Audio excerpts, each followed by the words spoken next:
Vandag is eintlik 'n ongelooflike interessante Sondag.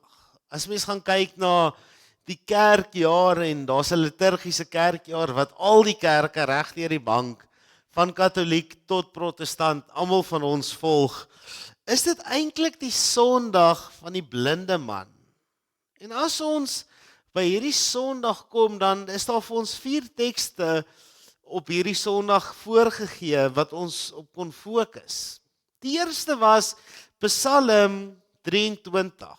En dit het gegaan oor die sig in die donker. Dat in die dal van die skadu's weer waar nog geen lig is nie, jy nie die pad kan sien nie, dat God nog steeds jou herder is en die lig in jou lewe.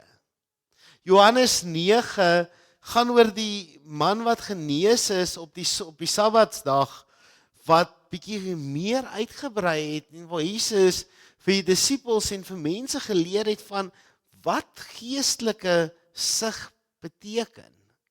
Efesiërs 5 gaan weer oor sigbare getuienis. Dat as jou oë eers oopgegaan het, dan lewe jy in die lig van die Here. Maar dan moet dit sigbaar raak dat ander mense dit kan raak sien. Ons is nou oor die helfte van lydenstyd. Die eerste 3 weke was ons baie meer na binne gefokus gewees. Ons het stil gestaan by die versoeking in die woestyn. Ons het stil gestaan by Paulus wat moes afskeid neem van die dinge waarop hy trots is en wat hom goed laat voel het oor homself en hom eintlik hom gemaak het. Ons het laasweek 'n bietjie stil gestaan by dors en by die vrou by die put, hoe Jesus daai dors wat in ons harte is kan les, nie net tydelik soos water uit 'n kraan nie, maar vir ewig. En vandag gaan ons bietjie meer uitwaarts fokus. Vandag se teks kom by ons en sê vir ons, maar maak jou oë oop. Vandag fokus ons bietjie op sig. Voor ons Goeie Vrydag en by Paasfees kom, moet ons eers leer om die wêreld en vir onsself en na Jesus reg te kyk. En daarom gaan ons stil staan by die eerste teks wat vir ons gegee is, wat ek nou nog nie genoem het nie, 1 Samuel 16. Wat bietjie gaan oor oppervlakkige sig. Wat bietjie gaan oor hoe ons as mense gewoonlik na die buitekant kyk. Maar hoe God se ekstraal visie mense deur en deur sien. Nie net hoe hulle aan die buitekant lyk nie, maar dit wat werklik in hulle harte aangaan. Maar voor ons 1 Samuel 16 lees, kom ons sluit die oë, dan bid ons saam. Ons Hemelse Vader, ons dankie vir hierdie besonderse Sondag. Here, ons dankie dat ons vanoggend hierso saam kom sit. Dat ons kom begin met 'n gebed in die naam van ons Vader. Dat ons kon hoor dat U ons herder was. Dat ons U kon loof. Dat ons U kon prys. Here, maar waar ons nou gaan stil staan, is 'n ernstige en 'n eerlike teks. Dis 'n teks wat ons uitdaag en ons op die skouer kom vat en vir ons sê, waarmee is jy besig? Here, dis 'n teks wat vir ons sê, net soos die Here jou sien, moet jy na ander mense kyk. Here, help ons om in hierdie verhaal U stem te sien. Om te fokus op die oë wat U na ander mense kyk. Here, laat ons vir een oomblik in hierdie week vergeet van die hartseer van die week wat verby is. Laat ons vergeet van die dinge wat ons opgewonde gemaak het. Laat ons vergeet van die stres van volgende week. Maar Here, dat ons nou hier sal wees in die teenwoordigheid. Here, dankie vir die geleentheid. Here, dankie vir die woord en dankie vir U bystand. Amen. Ek lees vir ons 1 Samuel 16 vers 1 tot by 13. Die Here het vir Samuel gesê, hoe lank gaan jy nog oor Saul treur, nadat ek hom as koning oor Israel verwerp het? Maak 'n horing vol olie en gaan na Bethlehem toe. Ek stuur jou na Isaai toe, want onder sy seuns sien ek my koning. Samuel vra toe, hoe kan ek gaan, as Saul dit hoor sal hy my doodmaak? En die Here sê vir hom, neem 'n vers saam en sê, ek het gekom om vir die Here offer te bring. Nooi dan vir Isaai na die offer toe. Ek sal jou meedeel wat jy moet doen. Sal vir my die een wat ek jou sal beveel. Samuel het gedoen wat die Here gesê het. By sy aankoms in Bethlehem het die leiers van die stad hom ontstel tegemoet gekom en gesê, kom jy in vrede? En hy het gesê, ja, ek het gekom om vir die Here offer te bring. Reinig julle en kom saam met my na die offer toe. Hy self het vir Isaai en sy seuns gereinig en hulle na die offer toe genooi. Toe hulle inkom, het Samuel vir Eliab gesien en gedink, die is die gesalfde van die Here. Die gesalfde van die Here staan hier voor my. Maar hy sê vir Samuel, moenie na sy voorkoms of sy buitengewone lente kyk nie, want ek het hom nie gekies nie. Die Here kyk nie na dieselfde dinge as die mens nie. Die mens kyk na die uiterlike, maar die Here na die innerlike. Toe roep Isaai vir Abinadab en laat hom voor Samuel verbygaan. En hy dink, die Here het ook hierdie een nie gekies nie. Daarna het hy Isaai vir Sama laat verbygaan. Maar Samuel het gedink, die Here het ook hierdie een nie gekies nie. Nadat Isaai 7 van sy seuns vir Samuel laat verbygaan het, sê Samuel vir Isaai, die Here het nie een van hulle gekies nie. Daarop het Samuel vir Isaai gevra, is dit al jou seuns die? En hy het geantwoord, die jongste is nog oor, maar hy pas nou skape op. Toe sê Samuel vir Isaai, laat haal hom, want ons eet nie voordat hy hier is nie. Isaai het hom laat haal. Hy het 'n rooi gelaatskleur gehad, mooi oë en 'n goeie voorkoms. Toe sê die Here, staan op, salf hom, want dit is hy. Samuel het die horing met olie gevat en hom voor sy broers gesalf. Die gees van die Here het daardie dag af kragtig in Dawid gewerk. Daarna het Samuel klaargemaak en na Rama teruggegaan. Net tot sover. Ons oë is dikwels ons grootste leenaars. Ons kyk na 'n gebou en ons sien pragt. Maar wanneer God kyk, sien hy die krake wat daar in die fondamente is. Ons kyk na 'n verhouding en ons sien konflik. Maar God sien 'n geleentheid vir versoening. Ons kyk baie keer na onsself en ons sien al die tekortkominge, maar God sien 'n gesalfde. Om te kyk deur God se oë is nie 'n vaardigheid wat 'n mens aanleer nie. Dit is 'n genade wat ons van God af ontvang. In hierdie 4de week van lydenstyd word ons weer uitgenooi om ons menslike lens van ons oë af te haal en te vra, Here, wat sien U wat ek miskyk? Die verhaal begin by 'n profeet wat geestelik blind geraak het weens 'n hartseer, weens 'n treur. Hy was hartseer gewees oor Saul. Sy oë was vasgegom aan die mislukkings van die verlede. Saul was die volkskeuse gewees. Hy was lank. Hy was indrukwekkend gewees. Hy was eintlik menslik gesproke die perfekte koning wat op die ou ende geestelik leeg was.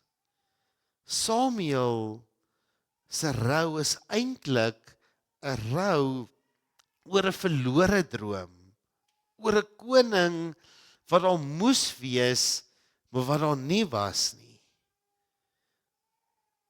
Maar waar is ons so Samuel? waar is ek in my lewe so vasgekyk in die mislukings van my lewe? Daardie dinge wat goed gelyk het, maar op die ou ende nie uitgewerk het nie. Dinge wat ek oortuig was, geleenthede wat ek raak gesien het, dinge wat ek gedink het goed sal gaan, maar skeef geloop het. Dat ons kan sien, want hierdie dinge maak dat ons nie kan sien wat God vir ons in die toekoms beplan het nie. Want net so Samuel vasgekyk het en hartseer was oor die verlede, het dit hom blind gemaak vir God en vir sy toekoms. God sê vir Samuel, hou op treur. Vul jou horing met olie.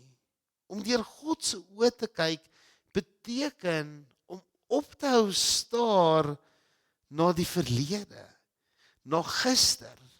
Want as ons terugkyk na gister, as ons terugkyk na die verlede en die mislukkings wat daar was, dan is dit moeilik om te sien wat God vir ons vorentoe wil doen. En hier volg een van die mees ironiese tonele in die Bybel. 7 seuns stap verby. Eliab stap eerste in. Hy is die beliggaamde suksesverhaal.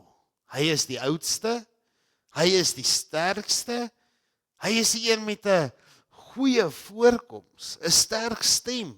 Hy het die statuur om 'n koning te wees. Self Samuel met al sy ervaring trap toe in die struik en hy sê, hierdie is sekerlik die gesalfde. Die woord statuur verwys na die fisiese lengte en die uiterlike krag wat hierdie seun gehad het. Ons dink dikwels dat God se werk deur mense, ons dink dikwels dat God werk deur mense wat reeds die gereedskap het, wat die statuur het. Maar wat is jou persoonlike Eliab-struik? Wie oordeel ek vandag op grond van hulle uiterlike sukses? Wie oordeel ek op grond van hulle statuur in die gemeenskap? Of dalk oor die foute wat hulle gemaak het? Is dit moontlik dat ons as mense net kyk na die uiterstes? Is dit moontlik dat ons so gefokus is op hoe mense lyk en hoe hulle voorkom, dat ons nie raak sien dat dit eintlik die persoon is wat God wil gebruik nie? Ons is so gefokus op die uiterlike, dat die gesalfde, die een persoon wat God wil gebruik in ons lewe, sal voor ons verbystap en ons sal dit nie raak sien nie. Want dit pas nie in by ons prentjie nie. Dit pas nie by ons in van hoe gesalfde moet lyk nie. Maar hier gee God in hierdie verhaal vir ons die ekstra lens. Die mens kyk na die uiterlike, die oë, maar die Here kyk na die hart. Die lebab is die Hebreëse woord wat hier gebruik word. Nou in die Bybelse tyd was die hart die setel van die wil en die verstand. En dit is waar jy besluit het wie jy is en wat jy wil wees. Dit is waar jy besluit het wanneer niemand kyk nie. Dit is waar jy jou diepste in jou wese besluite gemaak het. Dit is waar jy jou selfstandigheid gehad het. Maar God soek nie iemand met die perfekte buitekant nie. Hy soek iemand met 'n hart wat oop is. 'n Hart wat leerbaar is. Om deur God se oë te kyk, is om verby die geraas van iemand se optrede te kyk. Dit verander hoe ons na ons huwelike kyk. Dit verander hoe ons na ons kollegas kyk. Dit verander hoe ons na ons vyande kyk. Uiteindelik word die kleinste, die onbelangrikste ene ingeroep. Dawid was eintlik nie eens op die radar gewees nie. Hy het skape opgepas. Hy het nie gelyk asof hy reg was om 'n koning te wees nie. Hy het na veld geryk. Hy was teen vergete en eintlik maar baie onbelangrik in die gemeenskap gewees. God kies die een persoon wat die wêreld oorgeslaan het. In vers 13 staan daar, die Gees het kragtig oor hom gekom. Dawid se krag, wat hy op die ou ende gehad het, wat hom werklik 'n goeie koning gemaak het nie van hom afgekom nie. Dit het gekom van sy hart af. Gekom van sy hart af wat leerbaar was, wat ontvanklik was, wat soos 'n spons was wat die Gees ingeneem het. Dit het nie gegaan oor hoe Dawid gelyk het nie, maar dit het gegaan oor die Gees waarmee hy gevul was.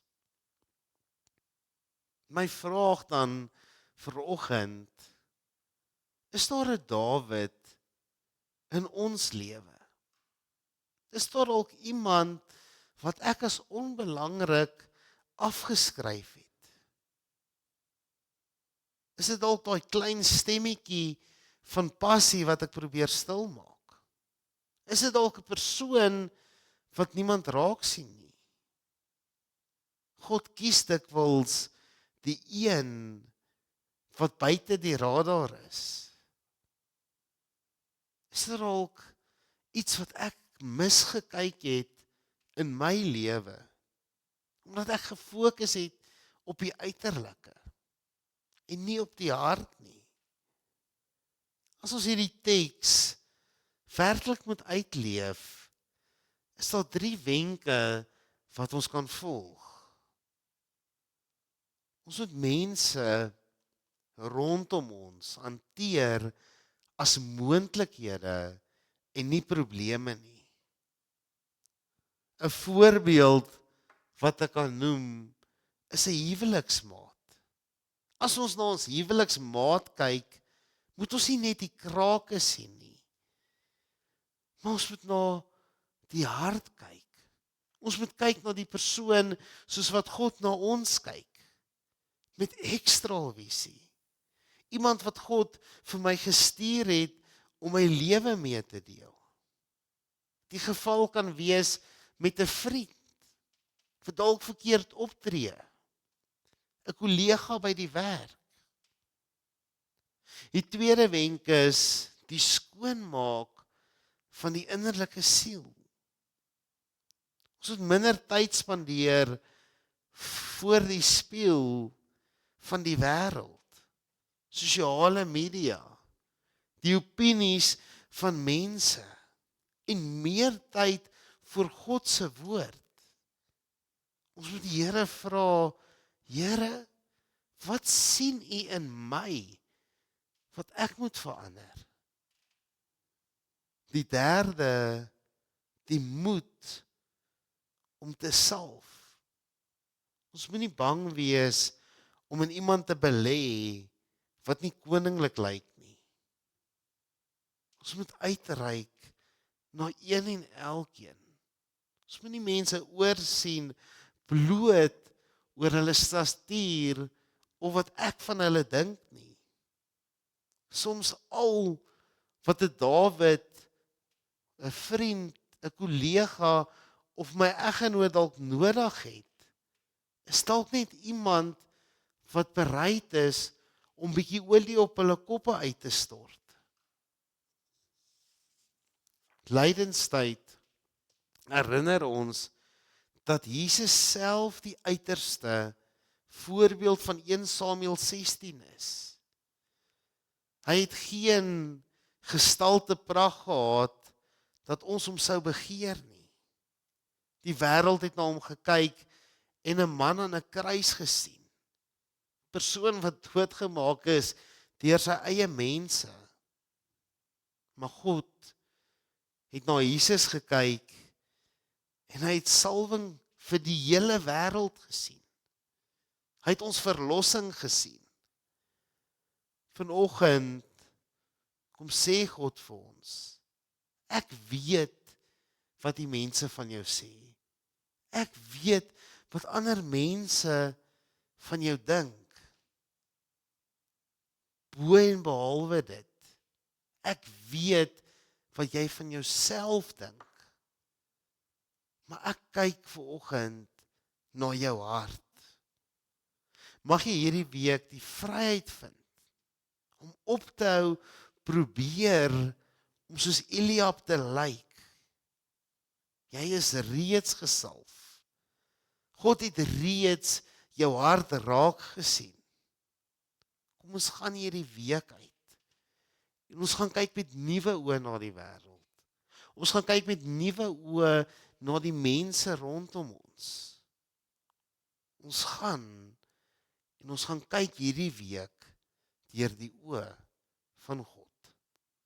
Amen. Ons Hemelse Vader, hierdie teks kom met 'n groot stuk uitdaging, 'n groot opdrag. Here, wil U ons in hierdie week vul met die Gees. Here, wil U die doppe van ons oë laat afval. Laat ons na die mense, na ons vrouens, ons mans, ons kinders, ons families, ons kollegas, die mense in die dorp. Here, wil U hierdie week ons help om na al hierdie mense met nuwe oë te kyk. Here, help ons om hulle deur dieselfde oë raak te sien waarmee U na ons kyk. Amen.